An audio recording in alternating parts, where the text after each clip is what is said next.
I unfortunately didn't have that privilege because I had undiagnosed ADHD growing up, and there's a lot more research out there, and I think they're doing a bit of a better job with helping children understand the difference between like what ADHD looks like with boys versus girls. But especially when I grew up, there was no knowledge. Right. Yeah. So it was really isolating, and what it looked like on the outside was I was known as this girl, like, I can talk my way out of anything. Like, I was really good with the teachers, had really good social skills. Right. But when it came to like actually doing like assignments or completing things, when I would take the work home, it would just be blank. Hi, everyone. Welcome back to Zen and Now, the podcast exploring mental wellness and mental health. Today, I'm joined by Arooba Syed, a holistic psychotherapist and social worker with lived experience of CPTSD and ADHD. Arooba blends professional expertise and her personal insight to empower others on their healing journeys. We'll discuss her unique approach to holistic therapy, the transformative tools she shares with her clients. So let's take a deep breath and join us for this inspiring conversation.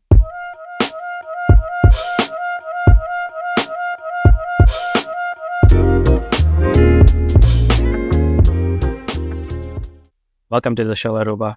Thank you for joining us. Thank you. Thank you for such a warm and nice welcome. Oh, you're welcome. Thank you for being here. I understand, the general psychotherapy, but what is holistic therapy, and where did that, passion come from?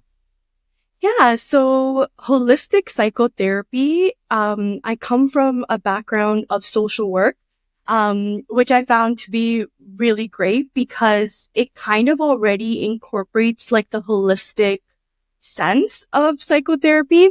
So what it's basically saying is that it's more than just talk therapy. Right. So you know how sometimes when you think about going into psychotherapy, you might be thinking, okay, like I'm going to have a safe space to talk about, all of my feelings. Maybe it'll be like the first time you're disclosing something. So there's a lot of talking and just holding space for that narrative.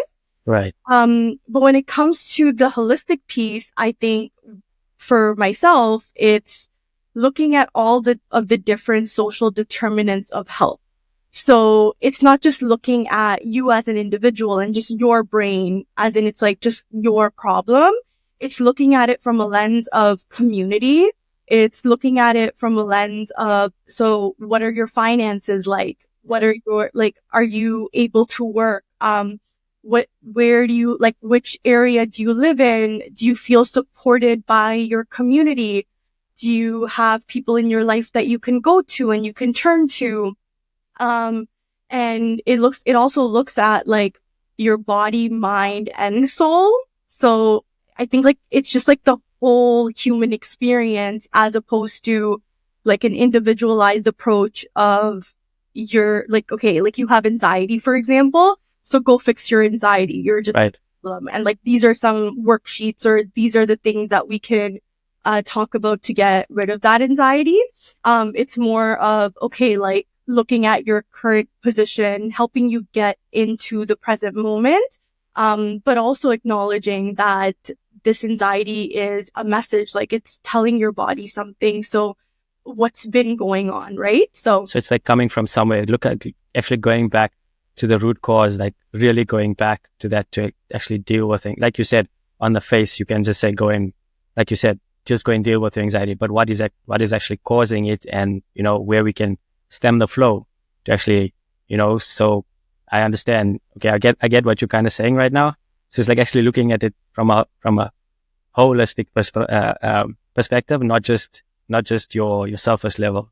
Yes, exactly. Because, for example, you can try all these meditations, you can try all these mindfulness exercises or these therapeutic modalities, but if you can't pay your rent, which is due in an hour, right. How do you just be okay, right? So, it acknowledges that it's hard and it holds space for your experience as opposed to just kind of fixing it. And I think that's modern therapy in general too. A lot of psychotherapists, just even talk therapists, are moving on just talk therapy because there's so many gaps with that, right? So do you feel like it's generational, like a generational shift of from psychotherapists to say like 10 years ago, how they would deal with, patients or people who come to them? Actually now, a lot more psychotherapists like yourself are incorporating other avenues, to deal with those issues. Yeah, it can be generational, but what I've been doing a lot of research on is history. And specifically for myself, I've been doing a lot of research on Islamic history. And I've learned so much about how there were already so many beautiful modalities that actually existed way back when. Right. And they had healing centers that didn't just look at mental health. They looked at a holistic point of view that it's almost like if you have physical health, like your mental health, it's all kind of combined. So I think this is pre-enlightenment era. So as human beings, I feel like when we've been living in culture and community, this is something that's not a new concept, but it did get lost. Yeah. And just, I think the business oriented mindset as opposed to a community centered mindset. Right. Yeah. Also coming from an Asian background myself, from the Gujarati community, like you said, back in the day, like probably a couple of centuries ago, there was that harmonious, type of healing that we still tap into till today. Like you said, I mean, we say our prayers, we reach out to the universe, just asking for some guidance, when we are having those issues or having some troubled times. And like you said, probably the mindset of monetary gain got lost, and that was the driving force, to existence. Right now, I think we're going back a little bit to try and recenter ourselves, so we could also have all those aspects in place, but just be holistically living in the now, not just concerned about too much into the future or working through our past. Yes, but I think there is a lot more focus on living in the now. Yes, absolutely. So I've been seeing a lot of great work being done where we're really going back into indigenous practices and also applying them to our modern world. So starting with where we are right now and evolving as human beings, as opposed to just kind of accepting the status quo. And I think the pandemic made a huge shift in mental health. So it forced us to ask a lot of these questions that I think a minority were already asking. But it is really getting out there, not as fast as we would like for it to, but there is just a lot of exciting traction. Yeah. It's a start. I think we're getting to a place where, like they say, it's always difficult to set down roots. When you are the one who is actually trying to establish, a foundation, it takes time. And then the next generation will reap the rewards, of the work that you put in. Sometimes they say, plant a tree and somebody will reap those rewards of the shade, That's so beautiful. So I think what a lot of people I think are doing now, especially with a lot of motivational, people out there, it's not just their own persona that they're trying to get out or show that they are also, healing from their journeys, but they're also trying to help, like you said, you enjoy my workout videos. It's about just giving somebody that extra little motivation to say, okay, I need to do something for myself today. And it's like we call it seva in Gujarati terms, or it's about giving back, something so it's just about, and in turn, then you become also enlightened, you become more strength, you gain more strength within yourself, more self-confidence. And then that also then translates to, being a little bit more mindful when things go a little bit more straight. And like you said, we all struggle with anxiety. I myself, I think from whenever I could remember, it's been part of me, part of my life. Sometimes, as you go along in life, you never really know how to manage the anxiety. But when you go through those, some traumatic events, then you start to learn, how to manage it when time comes. And I think with your incorporation of healing, holistic practices, because I think sometimes also people are a bit apprehensive, on the modern practices, where now a lot of people are trying to like incorporate a little bit more natural healing as well. Yeah, for sure.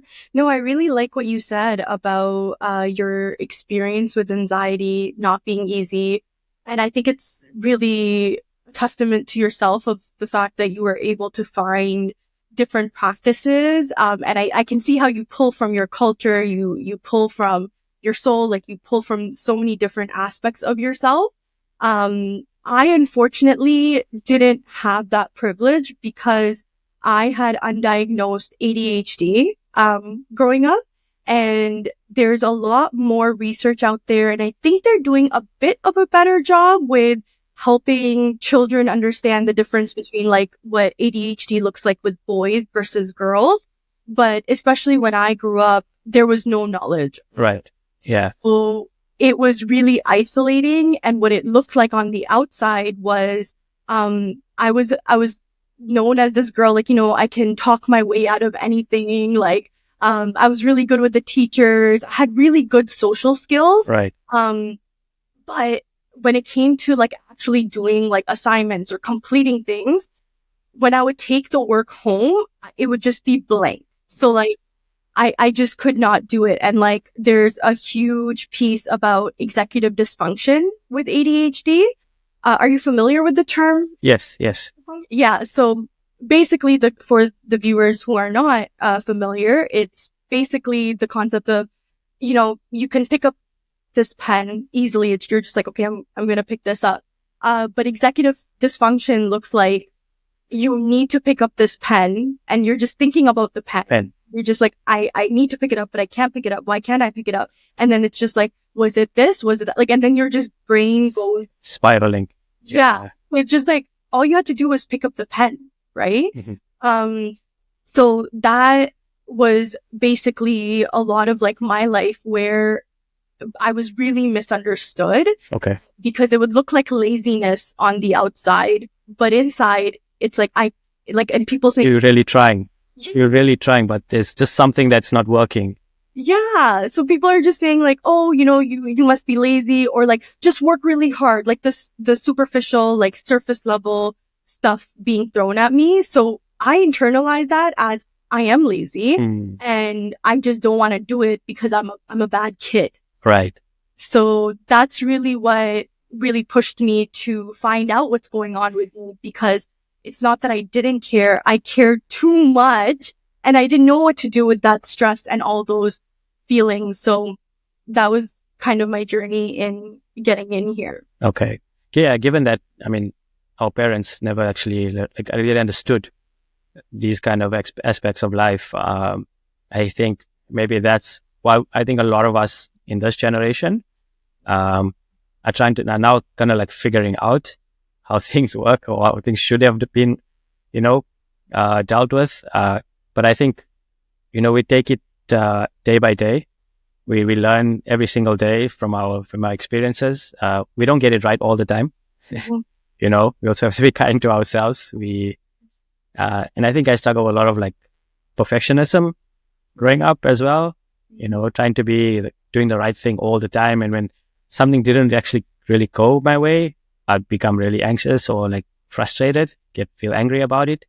And, but nowadays I'm like more like, okay, something, it did work, but look, what else? Something that didn't work. Let's work on that. Whereas I just focused on my strengths before, I never really like honed in on my weaknesses. Because I think also pride took a lot of part of that thinking, and ego as well. So I think we also have to accept when things also don't go our way. We have to be kind to ourselves. Yeah.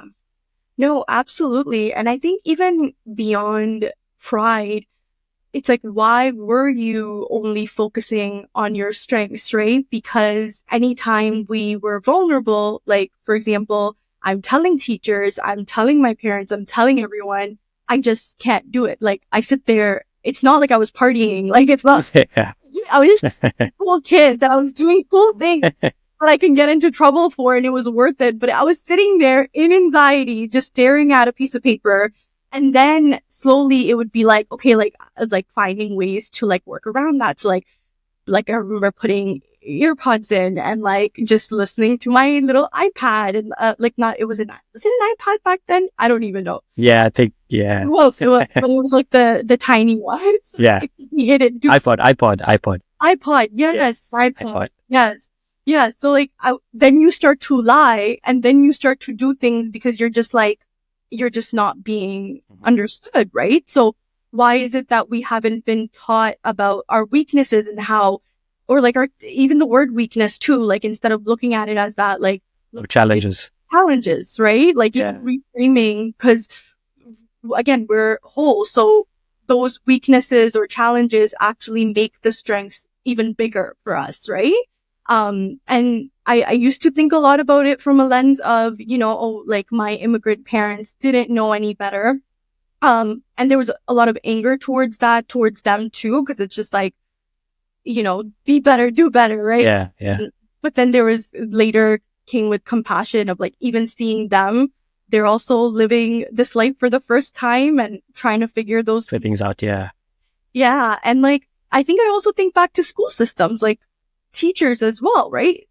All the adults participated in this. And again, there was a lot of resentment towards the teachers and the school system in general. But then I found that eventually it wasn't going anywhere with that. And so I had to find a way of like, they also didn't know. And that's why it's so important to do this work, because I know lived experience. I know the pain. And that's why I even post about it. The fact that like, no, I have CPTSD. I have ADHD. It's something I live with every yeah. There's ways to accommodate it. There's ways to work around it. But even I'm learning, right? So I think that's a really big piece. Yeah. And just by putting yourself out there, I mean, you obviously, like you being yourself vulnerable, showing strength in that way by telling somebody your story, you give somebody else hope as well, probably going through the same thing. So, big up to you for doing that as well. Thank you. Yeah. It's not always easy. But like, even if it helps one person, and every time there's always been someone that's like, thank you, because I feel so seen and I didn't know how to put those words together. And sometimes it's like a completely different grief that has nothing to do with mine, but they're like, it was just like the feelings you described were so similar to mine. So it's a beautiful thing to be able to do. And I'm very grateful for my career and my pathway and also even my trauma, because I feel like it made me the person that I am today, and I can help in a different way. Yeah. Because there's a huge difference between lived experience and textbook. Right. Yeah. And I think you heavily involved with social work as well. When did you start, feeling like, okay, I'm going to get into social work and to incorporate that with your practice? Yeah. So I think I was really young when I knew I wanted to go into social work. I had a social worker myself. And I loved her job. I loved who she was as a person. And I just didn't think it was possible for me because I was failing everything. And social work is a highly competitive program to get into. And also there's a lot of schooling involved because you have to get your master's in order to, practice it, for example. So there was a lot of like failure, and like, the first time I think I was 20 when I found out what anxiety meant. So I was so desperate for answers that any time I would find out information, I would just be like, okay, this can maybe help me and maybe I won't fail next year. Yeah. So it was really like pulling different resources, and eventually I got my way in and into the program from like the bottom and made myself like go through even up to my master's. And so I'm living out my dream to be able to do this work. No, lovely. That's amazing. It's so amazing that, there's moments in our lives that this is the direction that you want to go to. I think some people and myself also, like, we have in our minds how we want to go about things in life, but there's just there's a moment or there's an experience that you have that triggers that, okay, this is how I'm gonna, or who am I as a person. And I think a lot of people are also still figuring out who am I in this moment. And I would just like to say, like, just be kind to yourself in this moment, because sometimes it takes a while. It's frustrating. It really takes, a lot out of you emotionally, mentally, physically. It's training, but when the penny drops, I mean, it's a beautiful thing. Absolutely. No, it really is. And it makes me so happy to hear that coming from you as a man. I know male mental health looks different. I work with a lot of men in my career, and I know it's like a different way, like the way you all operate too. Like sometimes it's just like there's just so much roughness and like towards yourself specifically. So it's nice to hear you even say like be kind to yourself, and being a brown man, like being able to say that. I think it's very powerful. And I'm actually curious, what was your journey like of being able to get to that point of saying like, we should be kind, like I need to be kind to myself? So I think ever since I've known myself, I've been a little bit of an anxious person, like I mentioned before. School, I was always the athlete. I was never the was never the academic. I just CED average. Just made sure I passed and got through school. High school, I think high school was the pivotal moment where things really started to take shape for me. Horrendous experience high school was for me. I think from the day one, I think that was my learning experience. I got bullied quite a lot every single day.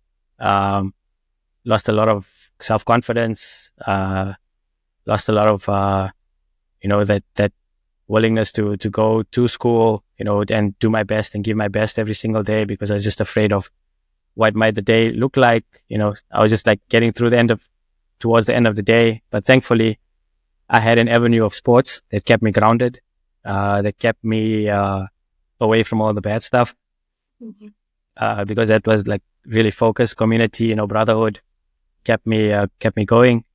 And when I left high school and into college, I started to gain a little bit more confidence.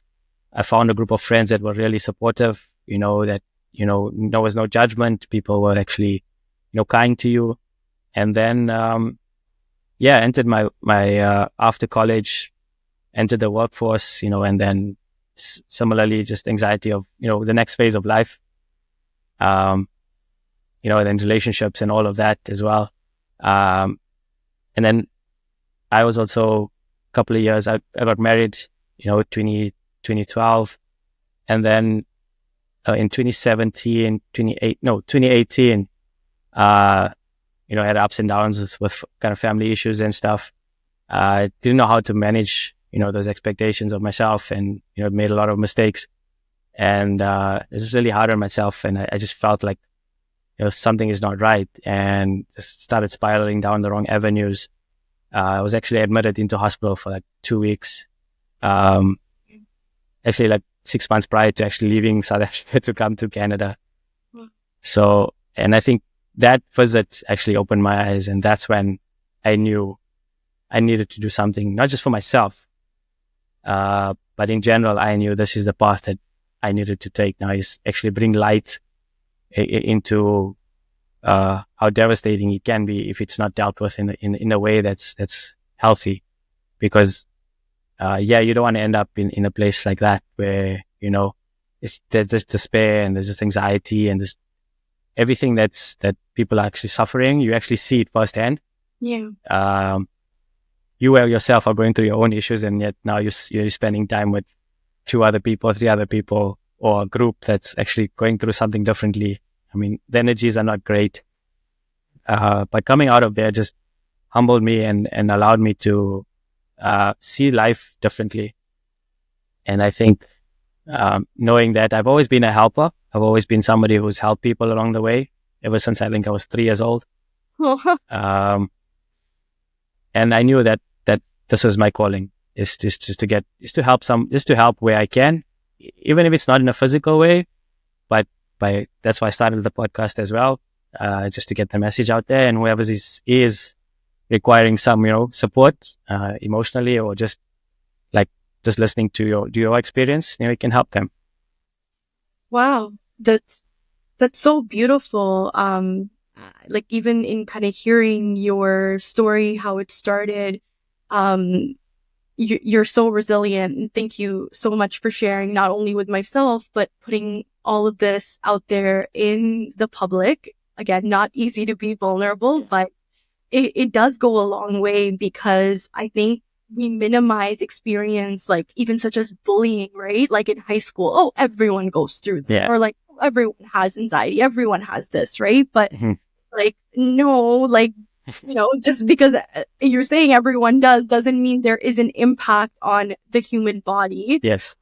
And those are not good experiences to have. Like, it's important to hold space for those experiences, right? So I've worked with so many people where they couldn't figure out like what was going on with them, and they were so hard on themselves as adults. And we would go back into like the deep rooted work, and sometimes it would be bullying. Like it would be something that a bully said very long ago, that stuck with them and that like formed their personality or made them feel a specific way. So it's so interesting that you mentioned that, because that is very huge. And then moving forward, like even you talking about being admitted to the hospital, like I'm not sure if it was due to like a physical issue. However, a lot of stress, anxiety, depression, untreated trauma, which could come from even a result of bullying and feeling so excluded.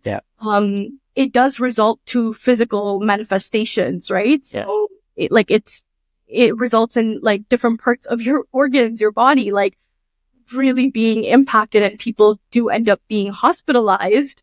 But then only the physical most times gets looked at instead of the holistic piece. It was a mental health hospital. It was an institute dedicated towards mental health issues. So that's where I was. Okay. Yeah. Wow. I'm so glad that, you did that and you got the support, because there's so much stigma around that. So thank you for sharing that. Oh, you're welcome. Yeah, it was not an easy choice, but it's something that was required at the time. I had a lot of, anxiety in the beginning of it, telling myself, I don't need to be here. There's nothing wrong with me. You keep telling yourself those things, because I think even in, telling the psychologist, like, do I look like I'm depressed? And she said, yes. Because you don't want to actually acknowledge the fact that is what you have, what you're going through. A couple of days in, and then like the end of the week, they let you out, just to spend time with family and stuff. And then going back in, you start to then be like, okay, this is where I am supposed to be in terms of my healing and my journey. It's part of my journey. And either I could have looked at it as a detriment, or like something that's really wrong, and just, never again, made a conscious effort to help myself. Or I could have I took the other part, and I said, this is an opportunity for you to learn more about yourself, more about what's going on around you, and who is it affecting? Because it doesn't just affect us as singularities. It has a whole ripple effect that it affects. And we don't see that way. We don't see that part of it where it affects, families, our wives, our family members, our friends, whatever it is. So we have to also be conscious of those decisions that we make in life and how it affects others as well.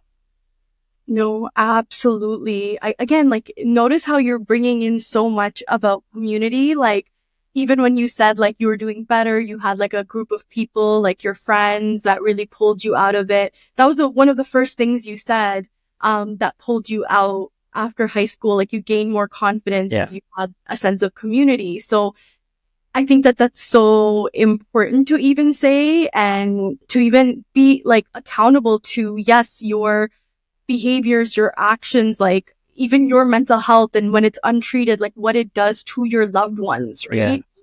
It's just so invisible as well. Because sometimes with like a physical piece, people may be more accommodating, whereas when it comes to something mental, it's so invisible as well. So good on you. And again, like for the viewers watching, like, look, like you're married, like you're living your life, like you have a podcast, and such a nice, holistic, full life at this point.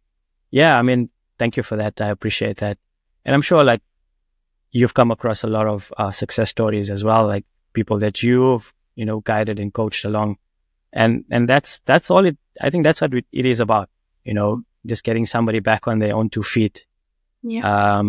Because I'm not sure, but about your experiences, but I have lost, a few friends through suicide as well, and, that's part of why we do what we do is that, we need to talk about these things because in our communities, these things don't really get discussed, right? We kind of like, as even from a brown person, a brown man, we keep a lot of things on our chest inside. We don't really express what we're feeling, what we're going through, because also like you said, the generalization rules are to be strong and tough.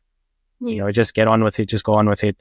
Whatever you're going through, yeah, it'll pass, So I think that's why also it's important that we have these kind of conversations and with like-minded people just to ensure that there is a way out, even if my wife always says the truth always lets you free, I mean, I learned something in while I was in the hospital is that, there's this infinity loop. If you don't deal with it at source, it'll just keep coming back to you. It keeps coming back. And that was one lesson that I resonated with a lot in group class. And I think trying to learn, trying to get better at trying to resolve things at source, is something that I took away from that.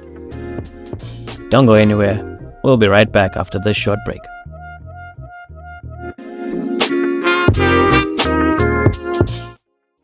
Wow.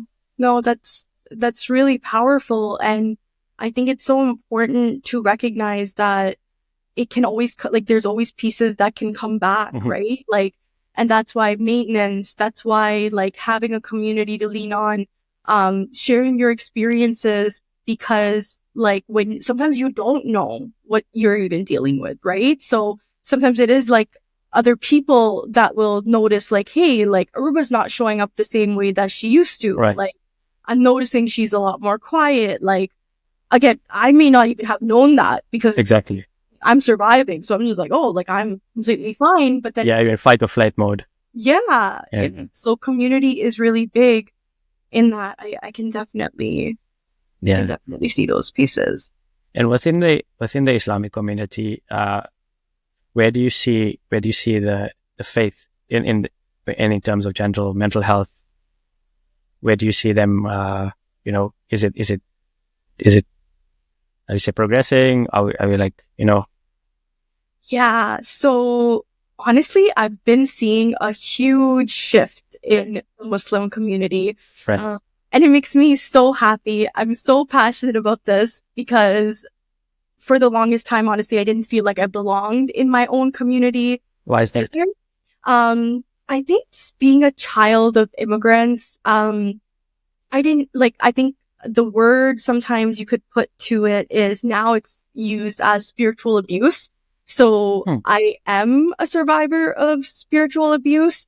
And just to kind of, for the viewers and yourself, just so you can know what spiritual abuse looks like on the one end of the spectrum is the horrendous, just any other abuse, you can imagine what that could look like. Yeah. And then on the other side of the spectrum, it could literally look like your parent saying, God doesn't like it when you do this. Oh, okay. Right? Okay. Kind of using God as a form of manipulation. Right. Instead of there's different ways of framing certain pieces that can be said, right?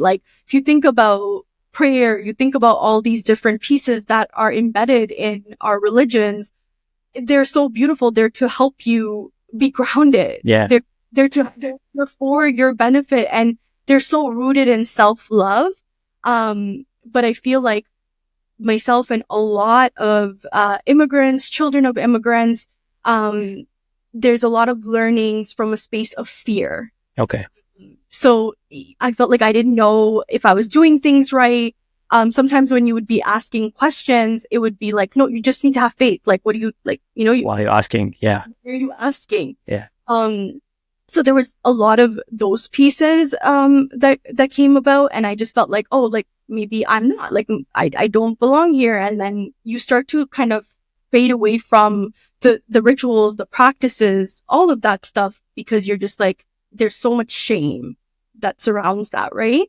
And I think like just even getting into mental health treatment, I found that there was eventually a point where I was so isolated and so lonely, even though I was doing all the things, like all the mental health stuff that I've learned.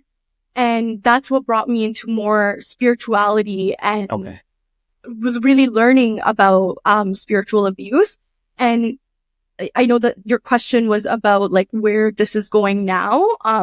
And I'm really seeing beautiful things within the Muslim community about highlighting mental health. I'm seeing programs for the elderly, for every single generation, where it's coming from a space of helping them understand and see certain things. And it was really fast. Like it's so interesting because once you've given communities tools, they want to learn, like they want their kid to be better. Like, so I think like that too has been so rewarding to watch within my community, and going from like, I don't even know if I should be going to a mosque. Like, I don't know if I feel accepted, to feeling so myself and being able to come as myself in these spaces. Right. Yeah. I mean, growing up in South Africa, I'm not sure if you understand the history of South Africa, and, so during apartheid, every demographic was like segregated. Yeah. And we were ourselves, like the Indian community was, located in the southern part of Johannesburg. But we had a community of Gujarati, Muslim, mixed race, everybody just in one community, black people, everybody were just in one community, and everybody also practiced their faith, very freely and openly.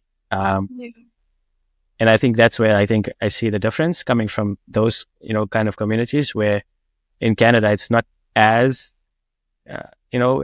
expressively practiced, like because I mean, it is obviously Canada, it does have, its own history as well. But like you said, you didn't feel accepted in your own faith. And that's a big thing to go through in life. It's like, because so much of our beliefs and, like you say, morality and everything is based on faith. I mean, we hold so much of what's going to happen next on faith. We don't know what's going to happen in 6 seconds from now, 10 seconds from now. We don't know.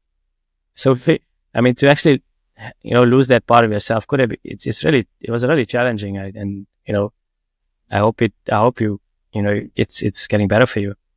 Yeah, no, it absolutely is. And I'm so glad that you brought that perspective, because we like to think of North America and the first world countries as, like we're so progressive and like diversity, inclusion. And like, that's where I think the BIPOC community just kind of cringes a lot, because I think we come from spaces where like, no, we've seen what interfaith looks like, and we've seen how like, for example, one of my mentors educated me on this about Palestine.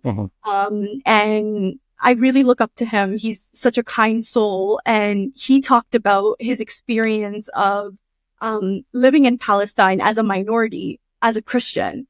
And he said that, like, this is why I have such a hard time watching the news. I have such a hard time even participating in this jargon, because my experience was as a minority. Like, we went to funerals together. I was at the mosque. I was at the church. Right. I was like, we were sharing our resources. We were sharing it as a community, and we were allowed to practice our own faith, but it didn't have to be said like the way that it's said now. Can do it.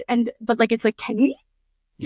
So I think like that was the disconnect for me, because I came to North America when I was 8. And so I was very young, and I didn't remember what my communities were like. Oh, okay.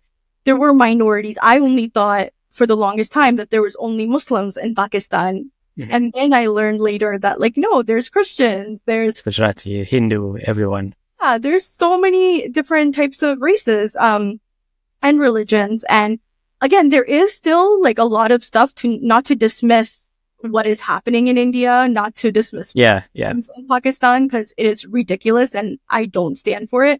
But it also says a lot about the jargon here and why a lot of the BIPOC community feel gaslit Mhm. when there's like, oh, like, no, you can do this and you can do that. But it's like, no, I know I can't. Like, I don't feel connected. I don't feel like included in this conversation Yeah. as a person of color, right? Do you feel like the new age parents have the responsibility to instill that into their kids now, or start practicing the faith like a little bit more progressively? Yes, but I think we're tired. Like, I'm not, like, I just feel like it's exhausting because we're just trying to figure ourselves out at times. Yeah. There's all these different things. And I don't have children of my own, but like, just kind of seeing that responsibility that's being placed on our communities, right? To even get our children more involved or even ourselves more involved, right? So, there is a lot, I can see that there could be a lot of pressure, but, like what I try to look at it as and what I work with families in, and I work with families of all different types of things. Yeah. Okay. It's really interesting because the formula works for everyone. Yes. Yeah. Like in the sense, listening to them, like instead of being like, I'm here and I just know because I'm a psychotherapist, so I will tell you do this, this, and this. It's like, no, like I'm so curious with every family. There's so many questions I ask. Yes. Where they're at, what did this look like? And then finding individualized solutions, but like the families are finding it within themselves Right. and feeling more accustomed to their own faith and seeing ways that they want to practice their faith and grounding, right? So, I think like there is a lot of pressure for our generation. But we have to start looking at it as more of something that is, let's start with where we're at. Let's honor why it's even this way. Yeah. And be curious instead of judgmental with ourselves and the community. Yeah. That's so important. You say that.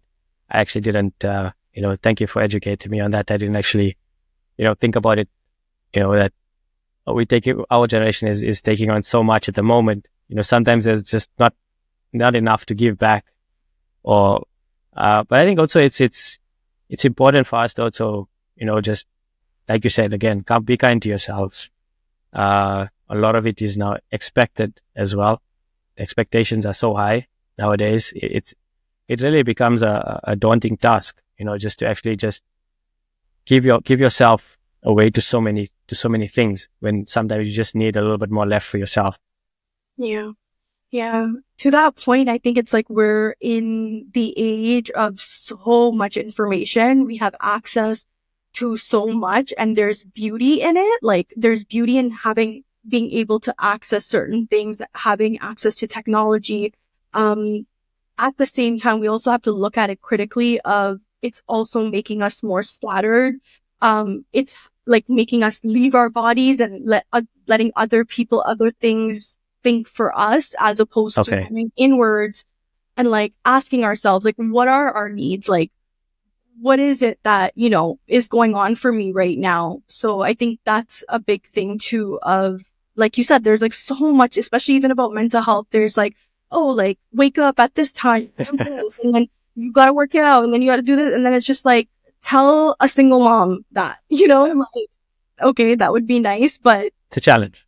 Including, yeah, like who are we including in these conversations realistically? Yeah, true. What does your daily routine look like?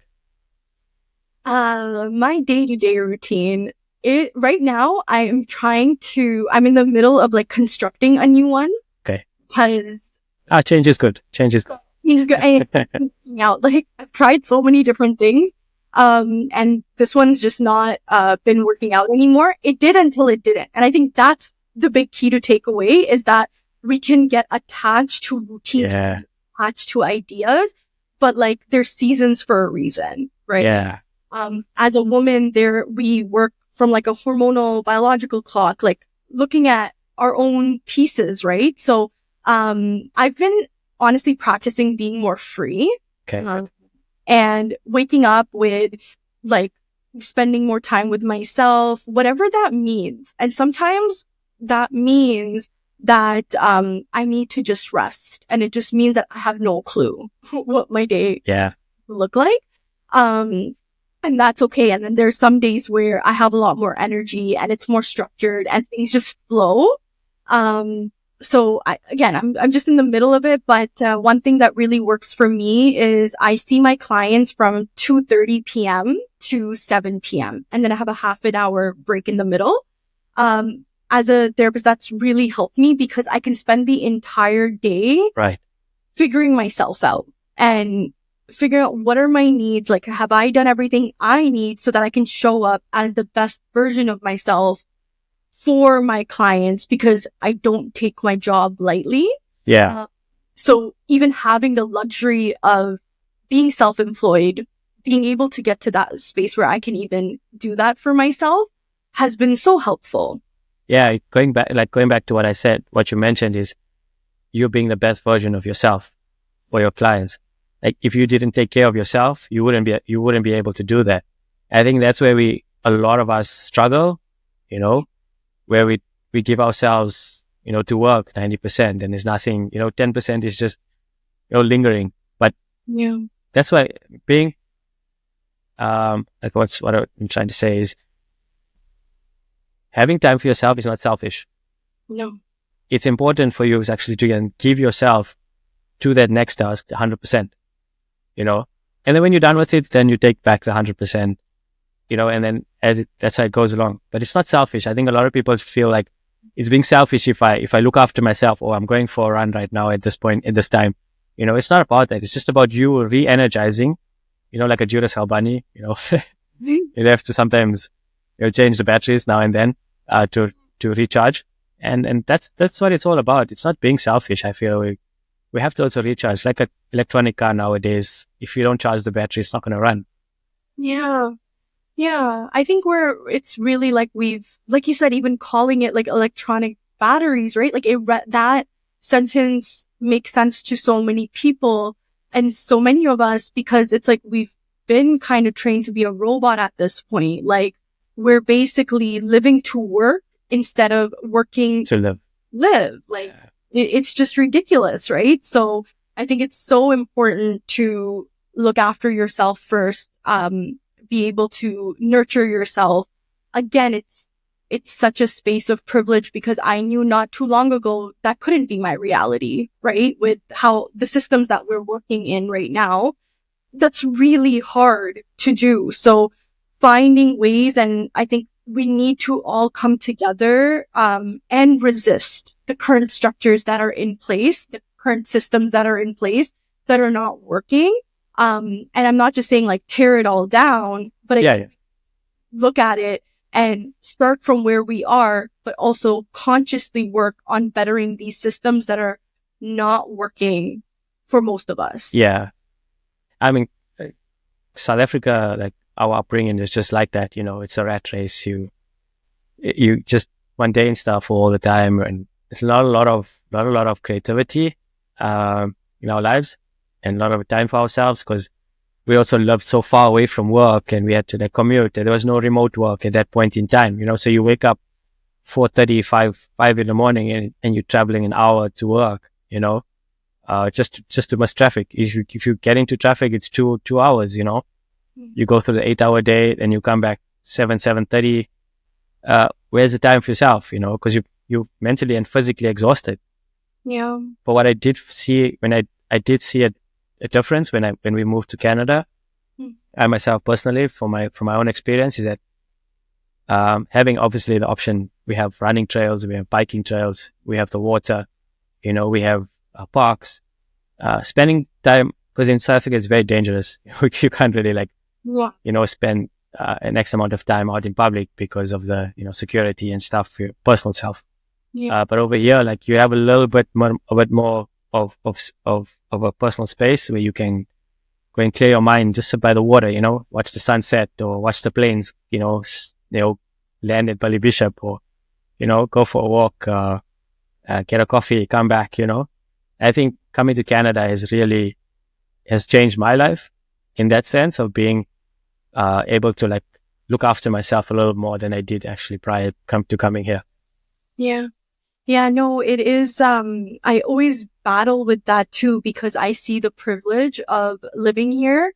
I also see a lot of gaps because of like my nature of my job and the systems that I've had to work within. And I also look at like, I don't have a lot of knowledge about, history in South Africa, but like you talked about, there being a lot of collective trauma, genocide, those pieces of like, and I feel like I think about like Pakistan and India, like there was the partition and like, I feel like there's generational impact of that too, right? Where it's so unfair for those communities because it's like, they're like, it's like destabilized and now it's like they're expected to do certain things. And it's like, you see it till this day, how much those countries are suffering from those big pieces of violence and intergenerational trauma.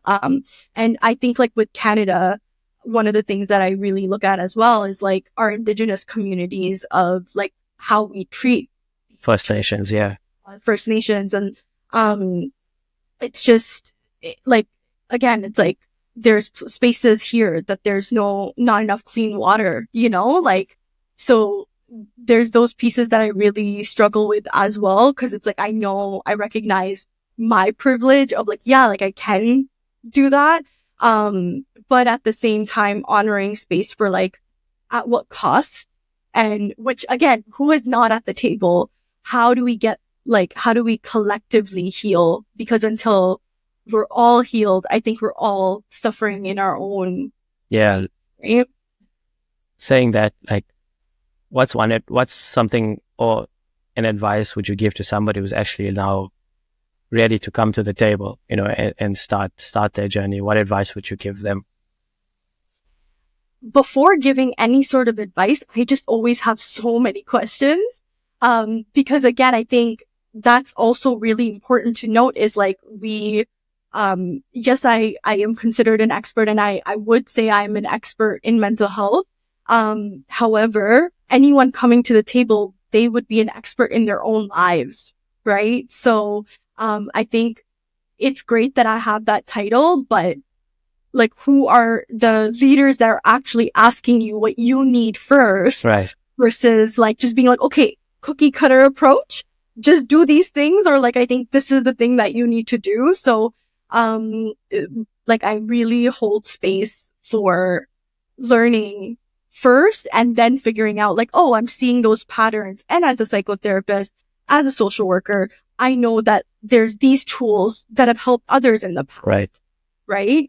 So I think like we need to start holding, people in professional roles accountable as well in having the time to ask those questions as opposed to just thinking that that's what someone would need. Yeah. And also like the support, like people who actually support people who are going through something.